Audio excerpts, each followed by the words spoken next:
Isu Presiden Jokowi bergabung dengan Partai Golkar meninggalkan PDIP semakin ramai diperbincangkan. Di tengah kuatnya isu tersebut, pengamat justru menilai Jokowi tidak akan gabung ke Golkar. Menurutnya, Gibran Rakabuming Raka justru berpotensi untuk menjadi sosok potensial sebagai Ketua Umum Golkar. Pernyataan itu disampaikan oleh Direktur Eksekutif Indobarometer M. Kodari pada Selasa 12 Maret. Ia menilai Jokowi bakal tetap menjadi tokoh yang berada di atas semua partai politik. Sedangkan Gibran dinilai berpotensi menjadi Ketua Umum Golkar karena dua alasan. Alasan pertama, Gibran diprediksi bakal menduduki jabatan strategis sebagai cawapres. Golkar selama ini memiliki karakter sebagai partai yang melekat pada pemerintah, sehingga Gibran dinilai berpotensi untuk menjadi Ketua Umum Golkar.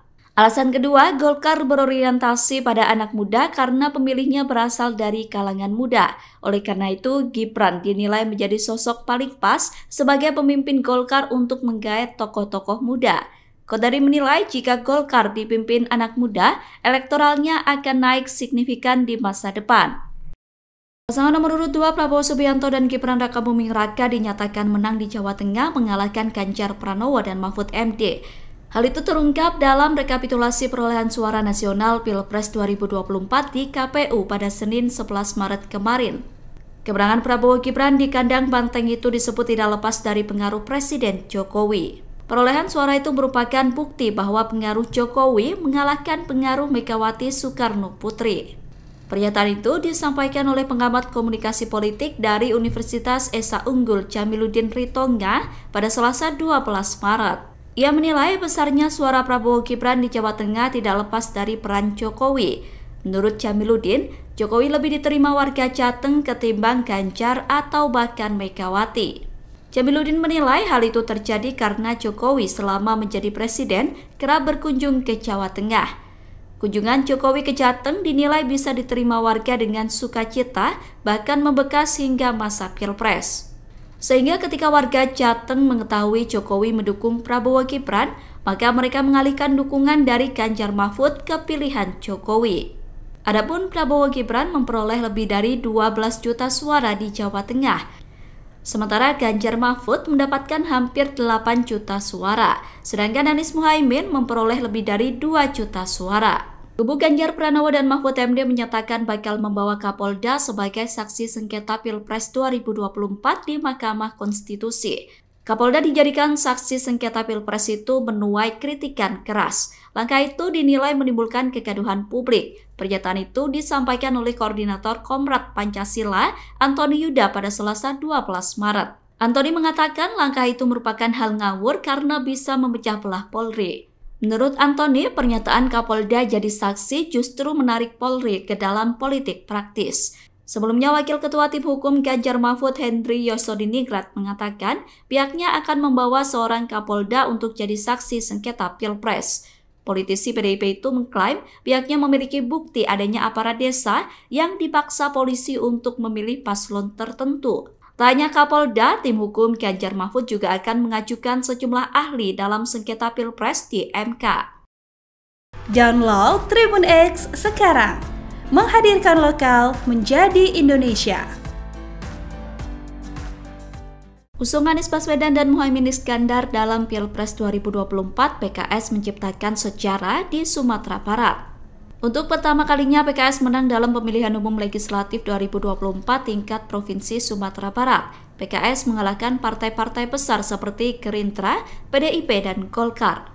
Kemenangan PKS di Sumatera Barat itu berdasarkan hasil rekapitulasi KPU pada Minggu 10 Maret. PKS menang dengan meraih 453.572 suara di Sumatera Barat. Sedangkan posisi kedua ditempati Gerindra yang pada Pileg 2019 lalu menempati posisi pertama. Gerindra kini dikalahkan PKS dan memperoleh 374.844 suara. Kemudian posisi ketiga ditempati Partai Golkar dengan 379.844 suara. Disusul Partai Amanat Nasional yang meraup 312.810 suara. Sementara posisi ke-6 diisi oleh Partai Demokrat dengan 281.206 suara, kemudian disusul P3 dengan perolehan 204.724 suara. Sedangkan PDIP berada di posisi ke-8 dengan raihan 186.665 suara. Kemudian PKB menjadi partai terakhir ke DPRD Sumatera Barat dengan perolehan 181.286 suara. Dengan kemenangan itu, PKS akan mengisi 10 kursi DPRD Sumatera Barat. Sementara Gerindra yang sebelumnya mendapatkan 14 kursi, kini turun menjadi 10 kursi. TPN Ganjar Pranowo Mahfud MD mengomentari kemenangan Prabowo Gibran versi realcon kawalpemilu.org. Kawal Pemilu bahkan mengucapkan selamat kepada Prabowo Gibran yang menang satu putaran dalam Pilpres 2024. Co-founder Kawal Pemilu Elina Ciptadi mengatakan pihaknya tidak menemukan indikasi kecurangan pasca pencoblosan Pilpres. Elina mengatakan yang selama ini dianggap sebagai indikasi kecurangan merupakan kesalahan teknis semata. Misalnya saat menginput data hasil C-Pleno. Menurutnya kesalahan teknis itu tidak bisa dianggap kecurangan karena tidak terjadi secara sistematis. Atas hal itu, juru bicara TPN Ganjar Mahfud Aryo Seno Bagaskoro berkomentar. Ia menilai ada atau tidaknya dugaan kecurangan tidak bisa hanya dilihat dari satu sisi. Dilansir dari Kompas.com, Aryo mengatakan untuk melihat ada tidaknya dugaan kecurangan Pilpres harus disorot dari seluruh tahapan yang dilaksanakan. Menurut Aryo, dugaan kecurangan itu muncul dari akumulasi proses pemilu 2024. Jika akumulasi proses penuh dengan kecurangan, kong kali kong hingga pelanggaran etik, Aryo mengatakan hal itu menjadi persoalan serius. Aryo menegaskan dugaan kecurangan pemilu tidak bisa hanya dilihat dari proses pemungutan hingga penghitungan suara saja. Ia menyebut pelanggaran etik di Mahkamah Konstitusi dan KPU juga termasuk dalam pelanggaran pemilu. Caleg DPR RI Dapil NTT 2 dari Partai Nasdem Ratu Ngadu Ponuwula alias Ratu Wula mengundurkan diri, padahal Ratu Wula mendapatkan perolehan suara terbanyak di Dapil NTT 2. Pengunduran diri Ratu Wula disampaikan oleh saksi Partai Nasdem saat rapat pleno rekapitulasi hasil penghitungan suara tingkat nasional. Rapat pleno tersebut digelar pada Selasa 12 Maret sore di kantor KPU Jakarta. Pengamat politik dari Universitas Muhammadiyah Kupang Ahmad Atang menilai mundurnya Ratu Wula janggal. Menurutnya mundurnya Ratu Wula sebagai caleg dengan perolehan suara terbanyak di luar kewajaran. Ia menilai publik curiga peristiwa itu murni keinginan Ratu Wula atau sengaja dimundurkan. Ahmad Atang kemudian mempertanyakan kenapa Ratu Wula tidak mundur sejak awal. Menurutnya, peristiwa itu akan melahirkan beberapa catatan penting. Pertama, mundurnya Ratu Wula tidak otomatis membuat caleg yang memperoleh suara terbanyak di bawahnya menjadi pengganti. Hal itu karena posisi Ratu Wula belum resmi menjadi DPR karena belum dilantik. Kedua, dengan mundurnya Ratu Wula, muncul pertanyaan suara yang diperoleh Nasdem tetap dihitung atau gugur. Kemudian catatan ketiga, Ratu Wula telah mengabaikan kepercayaan rakyat yang memberikan suara kepadanya. Menurut Ahmad Atang, hal itu menjadi presiden buruk terhadap perilaku politisi caleg yang tidak menghargai rakyat. Partai Amanat Nasional atau PAN siap mendukung mantu Presiden Jokowi Erina Gudono maju di Pilkada Sleman. PAN menyatakan bakal mendukung Erina jika berniat serius untuk maju jadi calon Bupati Sleman. Pernyataan itu disampaikan oleh Wakil Ketua Umum PAN Viva Yoga Mauladi pada Rabu 13 Maret. Viva menilai Erina mumpuni jika maju sebagai calon Bupati Sleman. Ia yakin Erina setiap hari berdiskusi politik bersama sang suami Kaesang Pangarep. Viva kemudian mengajak Erina untuk serius maju dalam Pilkada Sleman. Adapun isu Erina bakal maju sebagai calon Bupati Sleman disampaikan oleh DPC Partai Gerindra Sleman. DPC Gerindra Sleman menyatakan bahwa menantu Jokowi Erina Gudono masuk dalam bursa bakal calon Bupati Sleman. Erina Gudono bahkan menjadi kandidat terkuat untuk bisa dimajukan menjadi bakal calon Bupati Sleman 2024. Nama Erina itu bakal disampaikan kepada pengurus DPD hingga tingkat DPP Partai Gerindra. Erina menjadi sosok yang diusulkan oleh internal kader Gerindra. Aksi demo di depan gedung DPR MPR RI menuntut pemakzulan Presiden Jokowi kembali digelar. Demo tersebut digelar hari ini Rabu 13 Maret 2024. Untuk mengantisipasi terjadinya kericuhan, aparat telah mengerahkan ribuan personel. Hal itu dikonfirmasi oleh Wakapolres Metro Jakarta Pusat AKBP Anton Elfrino Trisanto. Sebanyak 1.621 personel gabungan dikerahkan melakukan pengamanan aksi demo pemakzulan Jokowi. Ribuan personel itu terdiri dari TNI Polri dan Satpol PP DKI Jakarta. AKBP Anton mengatakan para personel gabungan itu ditempatkan di sejumlah titik sekitar kantor DPR MPR RI. Dilansir dari Warta Kota, ratusan pendemo bakal kembali menggeruduk gedung DPR MPR RI. Personel yang terlibat diminta bertindak persuasif, tidak terprovokasi. Selain itu, personel diharapkan mengedepankan negosiasi, pelayanan, serta humanis. Anton turut mengimbau koordinator lapangan dan orator agar melakukan orasi dengan santun dan tidak memprovokasi massa. Adapun ratusan pendemo itu mengatasnamakan diri sebagai koalisi penyelamat demokrasi. Mereka membawa 16 tuntutan yang akan disampaikan di lokasi. Tuntutan tersebut diantaranya meminta Presiden Jokowi dilengsarkan dan diadili. Massa juga meminta agar Ketua KPU dan Bawaslu turut dilengsarkan dari jabatannya. Ratusan pendemo itu juga bakal menyuarakan penolakan quick count hingga kecurangan pemilu. Sementara itu, pengalihan arus lalu lintas akan diberlakukan jika massa meningkat drastis. Kendaraan yang mengarah ke depan gedung DPR MPR RI akan dialihkan dengan melakukan penyekatan di Pulau 2. Kekhawatiran pemeriksaan kepada orang-orang yang mengkritik itu terjadi. Yang kedua, tentang oposisi. Kita hampir tidak ada oposisi yang bisa hidup.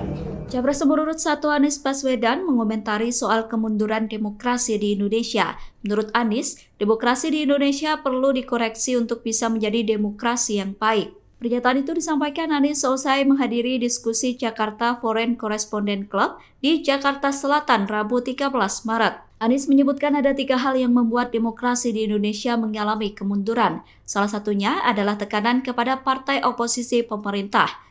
Selain itu, pelaksanaan pemilu 2024 yang berjalan tidak jujur dan adil juga menjadi sebab dari kemunduran demokrasi. Bottom up, kumpulkan yang selama ini mengelola Jakarta dan sekitarnya, tanyakan apa yang menjadi kebutuhannya, dari situ undang-undang ini dibuat menyesuaikan. Jadi bukan kata Anies juga, tapi dilihat apa yang sesungguhnya dibutuhkan, situ selesaikan. Ya, oke, cukup ya. Ini Pak. Soal wakil rektor UGM yang sebut demokrasi Indonesia sekarang lagi mengalami kemunduran, apakah Pak Anies juga sepakat dengan itu? Beginilah, kalau demokrasi itu definisinya ada banyak sekali, ada lebih dari 560 definisi demokrasi. Tapi kalau kita ambil paling sederhana, demokrasi ada 3 komponen. Satu adalah pemilihan yang adil dan jujur, bebas. Yang kedua adalah kebebasan berbicara. Yang ketiga adalah oposisi yang diberikan ruang. Maka kalau kita lihat nih, nomor 1 tentang kebebasan berbicara. Teman-teman merasakan nggak ada perubahan kebebasan berbicara beberapa tahun ini? Iya, menurun. Kekhawatiran pemeriksaan kepada orang-orang yang mengkritik itu terjadi. Yang kedua tentang oposisi. Kita hampir tidak ada oposisi yang bisa hidup. Kenapa? Karena mendapatkan tekanan yang luar biasa untuk jadi oposisi itu. Akhirnya nggak kuat. Karena nggak kuat, akhirnya ikut di pemerintahan. Jadi sebenarnya oposisi itu dikasih ruang saja, karena dia menjadi penyeimbang, baik untuk semua. Tapi kalau oposisi tekan, akhirnya nggak ada yang tahan. Lalu yang ketiga adalah soal pemilu.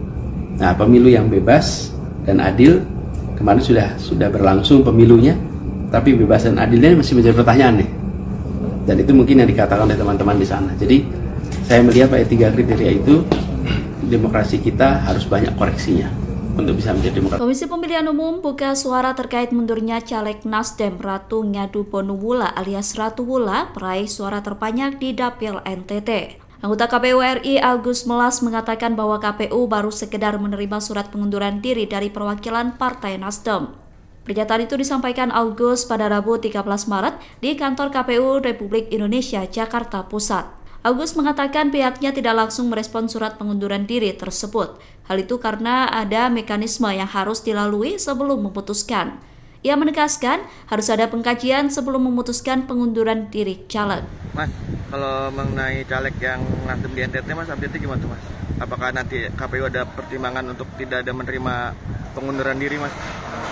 Jadi kita tidak sampai ke sana. Kebetulan kemarin itu memang saksi Partai Nasdem menyampaikan surat ke kami. Kami kan tidak dalam rangka merespon itu ya. Itu kita terima bagaimana surat yang biasanya juga diajukan ke KPU, tentu ke Ketua KPU, nanti akan ada mekanisme untuk mengkajinya. Kalau kita fokusnya rekapitulasi, itu saja. Tapi intinya dikaji dulu ya, Mas? Oh ya kan harus dibaca kan. Download Tribun X sekarang, menghadirkan lokal menjadi Indonesia.